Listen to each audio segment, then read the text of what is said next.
Hi again. Thanks for joining me today, guys. Today we're going to be talking about methods and analysis in qualitative research. We're just going to first go over kind of the research design process that we're going to be talking about today. So initially you want to start with formulating a research question.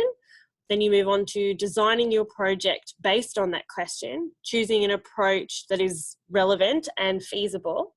Then you choose your tools for your fieldwork or your data collection, thinking through the ethical issues that may arise, like we discussed in the last video.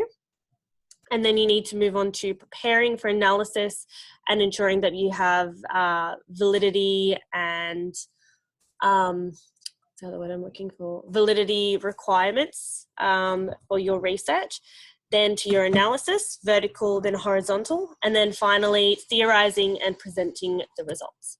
So some of the common qualitative research methods we're going to look at today are interviews, fieldwork, and participant observation. So what does it mean to develop your research question? So the research question really sits at the heart of your qualitative research design. In order to be epistemologically confident in your qualitative research, you have to really ask yourself if what you're doing is an iterative and interpretation-driven process of creating knowledge. So going back to those kind of terms we were talking about before, philosophy, epistemology. So there is sometimes a temptation to develop a deductive design, which would lend itself more to quantitative research. So it's important to develop a question that lends itself to a more iterative process of data collection. So what do I mean by iterative? So within the social sciences, an iterative process includes a number of ontologies and epistemologies and methodologies. So ontologies refers to what we think reality is, whereas epistemologies can be understood as what we think we know about our world. So the methodologies that we choose need to encompass our construction of the research question or research problem in order to kind of comprehend our research subject. So iterative processes of observation require the researcher to know their topic, but they need to be open to basically being wrong. You need to go in with a background and idea about your subject or your research question or your field of research, but you need to be open to the fact that the unexpected is probably going to happen. So within qualitative research, you have what's called the fieldwork phase. So it's kind of an umbrella term that requires an awareness of the connection and kind of complex and messy layers of like philosophical and theoretical and practical choices you kind of need to make during the research process. So this quality, the quality of the fieldwork phase requires researchers to be open and responsive because the field is going to be dynamic. Say, for instance, you designed a research project at the start of this year in January. You would have been doing that in the context of the bushfires. However, you need to be able to be responsive if a global pandemic such as COVID-19 were to arise. So moving on to another common form of fieldwork data gathering that occurs in qualitative research is interviews. So there are a number of different types of interviews, but the three kind of main ones you need to know are structured, semi-structured, and unstructured. So in structured interviews, as the name kind of suggests, the questioning is standardized and the ordering and phrasing of questions is kept consistent between interview participants. So this is quite useful, say, if you're doing an evaluation of a program and you need to know what participants think in order to generalize your responses. So in this kind of situation for this interview, the interviewer plays a neutral role, but they do not insert their opinion into the interview. In semi-structured, it's a very popular data collection method for a reason, and that's because of its versatility and its flexibility. And it can be done with individuals or it can be done in groups. So for example, focus groups. but the rigidity of the structure can vary depending on the study's purpose and research questions. So successful,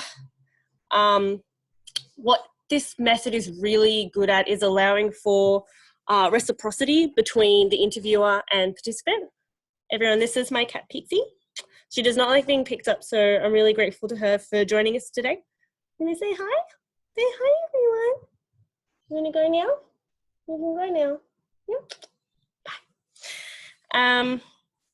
And in unstructured interviews, basically allows for the most casual or natural interaction between the interviewer and the interviewee. Okay, so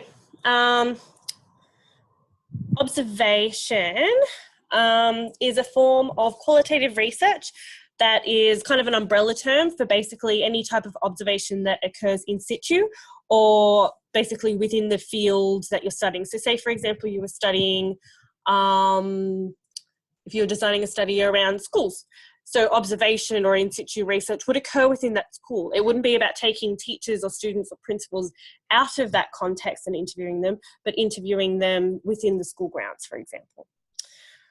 So this can involve direct observation, ethnography, participant observation, digital ethnography, can kind of involve a number of different forms. So the example I had here is about Estella's experience doing observation research that took her basically as close as humanly possible to her subject. So the idea behind observation is to get as close as possible, if not into the reality of the subjects that you are studying. So it requires time, requires involvement, so you need to factor that into your research design, including your budget.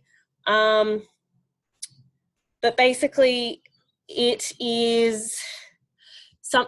technique that occurs quite frequently in anthropological research. So in the discipline that I come from, observation and fieldwork research is really common, but it's something that isn't always pragmatic for, say, medical research or research projects that are going to require only a short time frame. So something else to consider.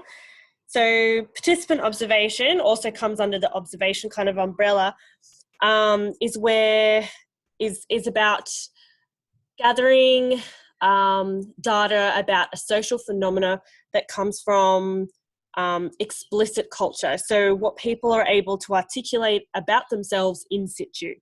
So what you want to be able to kind of gather from that is the kind of tacit aspects of culture.